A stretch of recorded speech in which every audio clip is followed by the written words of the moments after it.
My fiancé said, "You'll never find better." I replied, "Watch me."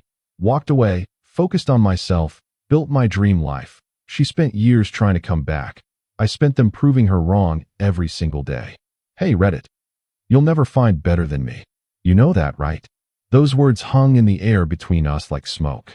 My fiancé stood in the doorway of our apartment, arms crossed, that familiar look of absolute certainty on her face. The same look she'd worn 1,000 times before when she wanted me to back down. Not this time. Watch me, I said, and walked past her to grab my keys. I'm 27.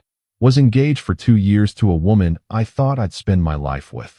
That conversation happened on a Tuesday night in March, after I'd finally had enough of being treated like a backup plan. The engagement ring had cost me 4 months' salary. The relationship had cost me nearly everything else. It started small, the way these things always do. Why are you wearing that shirt? It makes you look. I don't know, just change it. Can you not talk about your work stuff at dinner? It's boring. My friends think you're kind of quiet. Can you be more fun when we go out? I'd always been the accommodating type. Conflict made my skin crawl, so I'd adjust. Different shirt. Less work talk. Louder laugh at parties. Whatever kept the peace. She worked in marketing for a tech startup. Made decent money. Knew important people. Always had somewhere to be. I was a mechanical engineer at a mid-sized manufacturing firm. Stable job, good benefits, but nothing flashy. Nothing she could brag about at the networking events she dragged me to. "This is my fiancé," she'd say, then quickly pivot to something about herself before anyone could ask me questions.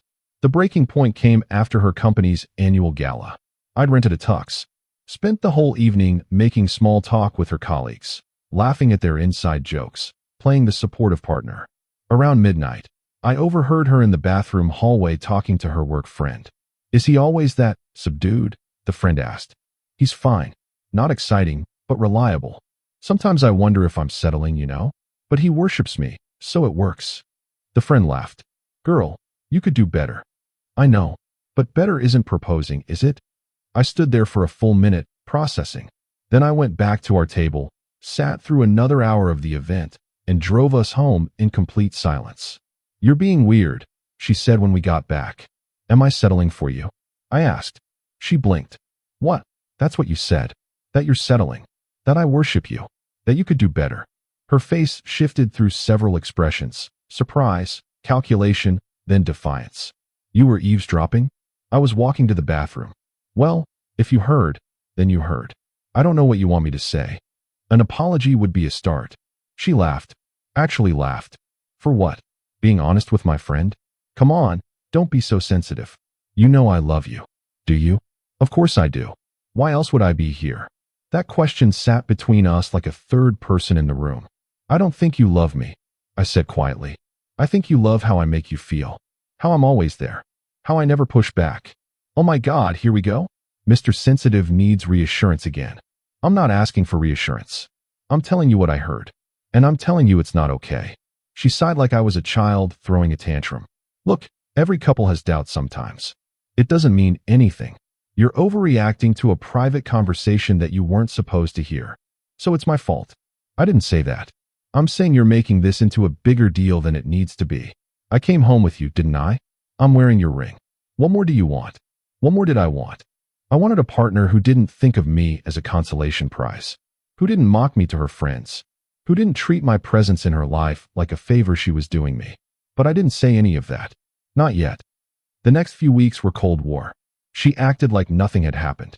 Planned wedding details, sent me links to venues, talked about honeymoon destinations, all while treating me like a personal assistant who should be grateful for the assignment. "Can you call the caterer?" "I'm too busy. Pick up my dry cleaning on your way home. I need you to handle the RSVPs. I don't have time." Every interaction felt transactional. Every conversation felt like a task list. I started working out. Not for her, for me. I needed something to do with the anger that was building up inside me like pressure in a sealed container. 5 days a week, I was at the gym at 6 in the morning. Weights, cardio, whatever kept me moving and not thinking about how I'd let myself become so small in my own relationship. She noticed after a month. "You're spending a lot of time at the gym," she said one morning. "Yeah. Why? Why not? It just seems like a lot." "Are you training for something?" "Training for myself." She frowned. That doesn't make sense. It made perfect sense to me. 2 months after the gala, we had dinner with her parents. Her father had always liked me. Solid guy, former military, appreciated that I showed up on time and could hold a conversation. Her mother was more reserved, but polite. Halfway through the meal, her dad asked about my work. We're developing a new automated assembly system, I said. Been heading up the design team. It's challenging but exciting. That's impressive, he said. Leadership role at your age, that's something. I saw my fiancée shift in her seat. It's not that big a deal, she cut in. It's just a project. Sounds like more than just a project, her dad countered. You should be proud of him. I am, she said flatly. But she wasn't. She never was. After dinner, on the drive home, she was quiet. Then, you didn't need to go on and on about your work stuff. Your dad asked me a question. I answered. You made it sound like a bigger deal than it is. It is a big deal to me. Well, to everyone else, it just sounded like bragging. I looked at her, really looked at her, at the person I'd promised to spend my life with, who couldn't handle me having one conversation about something I was proud of. Why does it bother you when people notice me? I asked. It doesn't. It clearly does. Your dad complimented me, and you immediately downplayed it. Because you were making yourself the center of attention. I answered a question. You were showing off. We rode the rest of the way in silence. The next morning, I woke up to her scrolling through Instagram in bed, laughing at something on her phone. What's funny? I asked. Nothing. Inside joke. She'd been doing that a lot lately. Texting someone, smiling, then putting the phone away when I got close. Who are you talking to? Just Vanessa. What? Vanessa was her work friend. The one from the bathroom conversation. You've been on your phone a lot. She looked at me like I'd just accused her of murder. Are you seriously going to be that boyfriend? The jealous, controlling one. I'm not being controlling. I'm noticing a pattern. The pattern is that I have friends and a life outside of you. Sorry if that's threatening. It's not threatening. It's just different. You're different. Maybe you're different. Ever think of that? You've been moody and distant for weeks. Working out obsessively. Barely talking to me. And now you're interrogating me about my phone. She wasn't wrong about the distance. I had been pulling away, but not because I was trying to punish her. Because I was starting to see clearly for the first time in years. I think we need to talk, I said. About what? About us. About whether this is working. Her expression hardened. Are you breaking up with me? I'm saying we should evaluate where we are. She laughed, but there was no humor in it. Evaluate. Like I'm a business deal. That's how you've been treating me. Oh, here we go again. Poor you, so mistreated. Do you know how many women would kill to be in your position? To be with someone like me? Then maybe you should be with one of them. The words came out before I could stop them. She stared at me. What did you just say? You clearly don't respect me. You don't value me. You think you're settling. So why are we doing this? Because I said yes to your proposal, that's why. Because I'm willing to work on this. You're not working on anything. You're expecting me to keep shrinking so you can keep feeling big. She stood up from the bed. I don't have to listen to this. No, you don't. Just like I don't have to stay in a relationship where I'm treated like an accessory. An accessory? I'm planning a wedding with you. You're planning a wedding. I'm just the guy who has to show up. She grabbed her phone and her bag. I'm going to Vanessa's. We'll talk when you've calmed down. We're talking now. No. You're attacking me because you're insecure. I'm not doing this. She left. I sat on the edge of the bed, heart pounding, hands shaking. Not from anger, from clarity. This was it. The moment where I either folded again or stood up for myself. She came back that night around 11. I was sitting at the kitchen table with a cup of coffee, fully dressed, bags packed by the door. What are you doing? She asked. Leaving. Leaving? For where? My brother's place. Then I'll find an apartment. She dropped her purse on the counter. You're being ridiculous. No, I'm being serious. This isn't working. We both know it. So you're just going to give up? Just like that. I'm not giving up. I'm choosing myself. She moved closer, and I saw the calculation in her eyes. The shift from offense to defense. Babe, look. We've both been stressed. Wedding planning is hard. But we can work through this. We love each other. Do we? Of course we do. Then tell me one thing you love about me. One specific thing. She opened her mouth. Closed it. Opened it again. You're reliable. And sweet. And you take care of me. Those aren't things you love. Those are things you use. Her expression changed. The soft approach wasn't working, so she switched tactics. You know what your problem is? You're too sensitive. Too needy. You take everything personally. Maybe. Or maybe I'm finally paying attention. To what? To how you treat me. To how you talk about me. To how you make me feel. And how do I make you feel? She asked, voice dripping with sarcasm. Small. The word landed heavy. That's not fair, she said quietly. It's true. I've never tried to make you feel small. You don't have to try. It's just what happens when you're with someone who thinks they're better than you. I don't think I'm better than you. Yes, you do. You said it yourself. You're settling for me. She closed her eyes. I didn't mean it like that. Then how did you mean it? No answer. I picked up my bags. I'm done. Keep the apartment. I'll get my stuff later. She moved to block the door. Wait. Just wait. Can we please just talk about this? We've been talking. You're not listening. Because you're not making sense. You're throwing away 3 years over one comment I made to a friend. It's not one comment. It's 1,000 small moments. It's every time you dismissed me, talked over me, made me feel like I should be grateful you're with me. It's the way you treat me like a supporting character in your life instead of a partner. Tears started forming in her eyes. I love you. No, you don't. You love the idea of me. You love having someone around who doesn't challenge you. That's not true. Then prove it. Tell me you see me as an equal. Tell me you respect me. Tell me you're proud of me. She stood there, crying, saying nothing. That's what I thought, I said, and moved past her to the door. You'll regret this, she said, voice hardening. You'll never find better than me. You know that, right? I turned back one last time. Watch me. And I left. The first month was hell. I crashed at my brother's apartment, sleeping on a couch that was too short for me, waking up every morning to the reality that I'd blown up my entire life. My brother, older by 4 years and divorced himself, didn't offer sympathy. He offered perspective. You did the right thing, he said one morning over coffee. Doesn't feel like it. Never does at first. But you stood up for yourself. That takes guts. Or stupidity. Sometimes they're the same thing. I get texts from her. Long ones, emotional ones, angry ones. I can't believe you're doing this. Everyone thinks you're being crazy. I'm willing to forgive you if you come back. I blocked her number after 2 weeks. Work became my sanctuary. I threw myself into the automated assembly project, staying late, coming in early. My boss noticed. You okay? He asked one afternoon. Fine. Just focused. Focused is good. But make sure you're taking care of yourself too. I nodded, but I wasn't taking care of myself. I was running. From the pain, from the doubt, from the voice in my head that kept asking if I'd made a mistake. The gym helped. Every morning at 6, lifting weights until my muscles screamed. It was the only time my mind went quiet. 3 months post-breakup, I signed a lease on a 1-bedroom apartment in a better part of town. Nothing fancy, but it was mine. I furnished it slowly, deliberately. Every piece of furniture was something I chose, not something we compromised on. I started cooking. Real meals, not just takeout.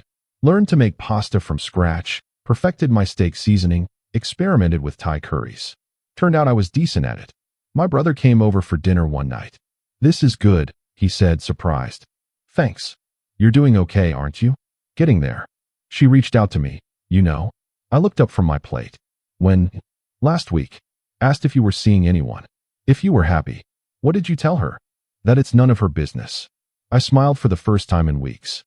6 months after the breakup, something shifted. I wasn't waking up angry anymore. Wasn't checking my phone hoping for messages. Wasn't wondering what she was doing. The project at work was going incredibly well. We'd completed the prototype ahead of schedule, and corporate was impressed enough to greenlight a full rollout. My boss pulled me into his office. We want you to lead the implementation team, he said. It's a promotion. More responsibility, significant raise, travel to our other facilities. Seriously? You've earned it. You've been killing it these past 6 months. I accepted on the spot. The universe had a sense of humor, though. That weekend, I ran into her at a coffee shop downtown. She was with Vanessa, both of them laughing about something until she saw me. Her face went through a rapid series of expressions, surprise, uncertainty, something that might have been regret. Hey, she said. Hey. Vanessa looked between us, then found a reason to check her phone. You look different, my ex said. I'd lost about 20 pounds of fat, gained muscle, let my hair grow out a bit. New clothes that actually fit. I looked like a different person because I was becoming one. Thanks. How have you been? Good. Really good, actually. That's great. She didn't sound like she thought it was great. Are Are you seeing anyone? Why do you ask? Just curious. No. I've been focusing on myself. She nodded, playing with her coffee cup. I think about you sometimes. About us. Okay. Do you ever think about me? Sometimes. Do you think we made a mistake? Ending things. I looked at her. Really looked at her. And felt nothing. No anger. No longing. No regret. Just neutral observation of a person I used to know. No, I said. I don't think it was a mistake. Her face fell. Oh, I should go? Good seeing you. I walked out before she could say anything else. Vanessa caught up with me in the parking lot. Hey, wait, she called. I turned.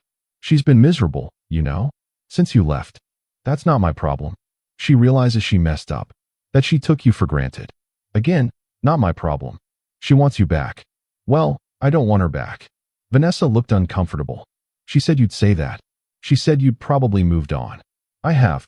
She also said you'd never find anyone better than her. I laughed. Genuinely laughed. She actually said that? Yeah. Well, tell her I'm not looking for better. I'm looking for different. And I'm doing just fine on my own. A year after the breakup, my life was unrecognizable. The promotion had led to more opportunities. I was traveling to our facilities across the country, meeting with executives, presenting at conferences. The quiet engineer who used to fade into the background had found his voice. I'd started dating. Nothing serious, just meeting people, learning what I actually wanted in a partner instead of settling for whoever wanted me. Turned out, when you respect yourself, you attract people who respect you too. I'd also picked up rock climbing. Met a whole community of people through the gym, started doing weekend trips to different climbing spots. Made friends who knew nothing about my past, who just knew me as I was now. My apartment had become an actual home. Plants that I kept alive, art on the walls, a bookshelf full of books I'd actually read. I was happy. Not the forced happiness of trying to convince yourself everything's fine, but genuine contentment with where I was and excitement about where I was going. Then she showed up at my door. It was a Thursday night. I was cooking dinner, honey-glazed salmon and roasted vegetables, when the doorbell rang. She stood there in jeans and a sweater, looking smaller somehow than I remembered. How did you get my address? I asked. Your brother gave it to me. Mental note to kill my brother later. What do you want? To talk. Please. Just 5 minutes. Against my better judgment, I let her in. She looked around the apartment, taking in everything. This is nice. Really nice. Thanks. You seem really good. I am. I'm glad. She sat on the couch uninvited. I've been thinking a lot. About us. About what happened. Okay. I was wrong. About everything. The way I treated you. The things I said. How I made you feel. I was wrong. I appreciate you saying that. I want to fix it. I want us to try again. There it was. Why? I asked. Because I love you. Because I made a mistake letting you go. You didn't let me go. I left.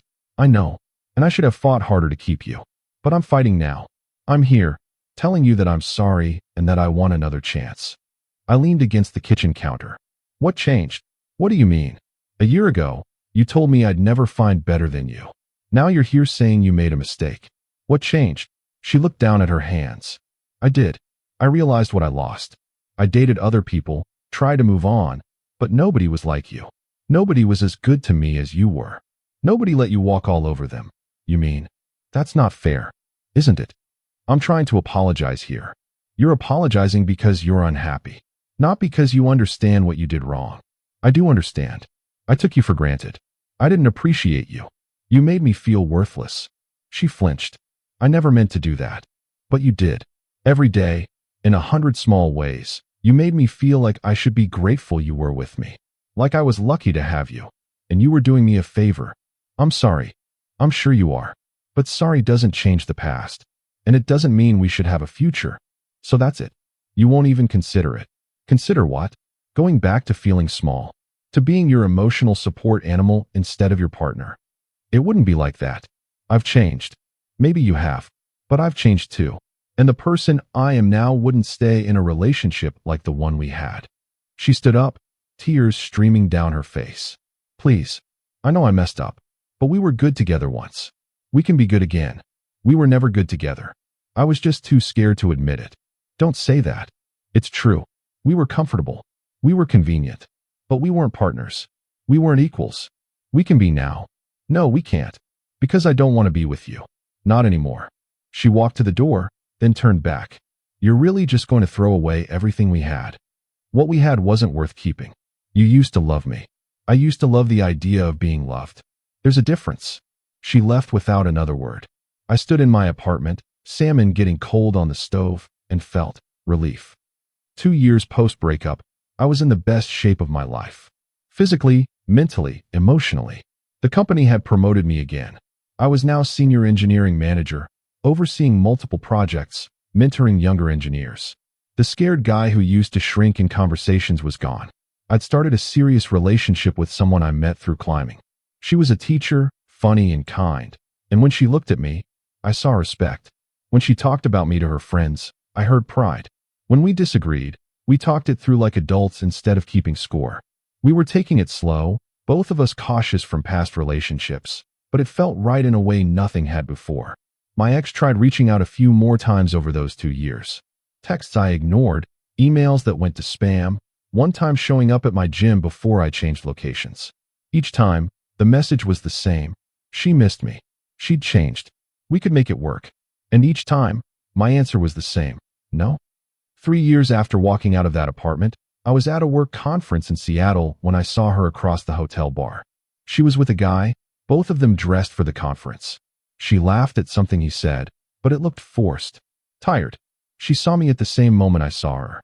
For a second, we just stared at each other. Then she excused herself from her companion and walked over. Hi, she said. Hi. You're here for the conference? Yeah. Presenting tomorrow, actually. Presenting? Wow. That's great. Thanks. We stood there in awkward silence. You look happy, she finally said. I am. I'm glad. Really. How are you? I asked, more out of politeness than curiosity. I'm okay. Working at a different company now. That one's my boyfriend. She gestured back to the bar. He's nice. Good. Listen, I want you to know I'm sorry.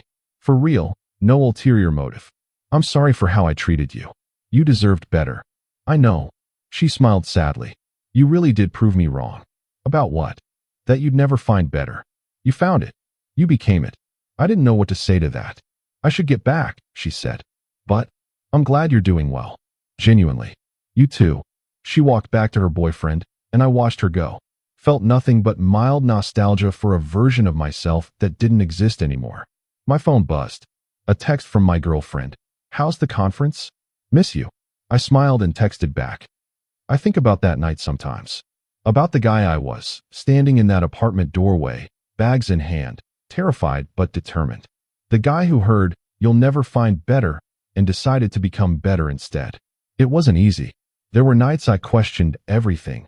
Days I wanted to go back just to stop feeling alone. Moments where I wondered if she'd been right. But I didn't go back. I went forward. I built a life I'm proud of. Found work that fulfills me. Relationships that nourish me. A version of myself that I actually like. She spent years trying to come back. I spent them proving her wrong. Not to spite her. I stopped caring about her opinion a long time ago. I proved her wrong for me. Because I needed to know that I could. That I was more than someone's backup plan. More than a reliable placeholder. More than the guy who should be grateful anyone wanted him at all. I was enough. Just as I was. And if that wasn't enough for her, then she was never going to be enough for me. People ask me sometimes if I regret how things ended. If I wish I tried harder to make it work. The answer is always no. Because leaving her wasn't giving up. It was the first time I'd ever really fought for something. I fought for myself. And I won.